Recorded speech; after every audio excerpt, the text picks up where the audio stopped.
Welcome back to Hustle the CEO. This is Lashmia, your business and social media strategist. And today's module is going to be about perfecting the pitch. Not in terms of singing or in music, but in terms of yourself and your business. So what do I mean by perfecting the pitch? A lot of times when I ask entrepreneurs what they do, they give me a very long, drawn out description of what they do instead of giving me what I'm asking for, which is a short pitch. Basically, your pitch should be something that you can say in less than a minute. If it takes you 30 to 45 minutes to explain what you do every time you talk about it, that means your pitch needs to be worked on, or it's not clear enough. I have a pitch for myself. When people ask me what I do, I'll tell them that I'm a business and social media strategist. That's pretty much what it is.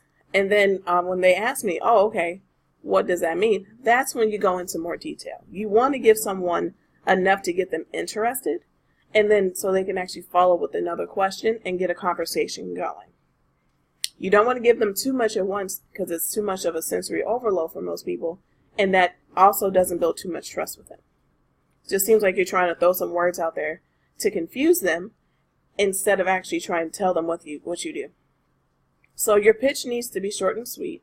Of course, if you're a startup and you're doing investment pitches and stuff like that, that is not what we're talking about in this module. That's something completely different. But when someone asks you what you do, you should be able to give them enough detail that they understand it somewhat, and then they start asking questions.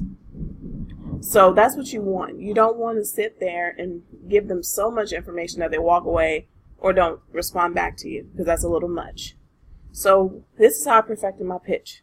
I wrote down exactly what I did, and then I narrowed it down by talking to people that I knew to help me get over trying to tell them too much information. And it worked very well. It took some time to refine it, but I had somebody else also critique what I was doing that was actually in my industry. And as soon as I had that critique, it made everything else click. So today's task, I want you to write your pitch out. I want it completely written out. I want to see it. I want to understand what you do. And on our call tonight, we're going to actually do pitch critiques, and we're going to help you tweak your pitch so that you can grab people's attention in a good way, of course, and get them talking about you and your brand before you start selling them anything. I know this may be kind of daunting for some, but that's okay. That's what we're here to do. We're trying to help you break through those barriers. So I want you guys to do that tonight, or by tonight rather. So that's today's task. I will see you guys later. Bye-bye.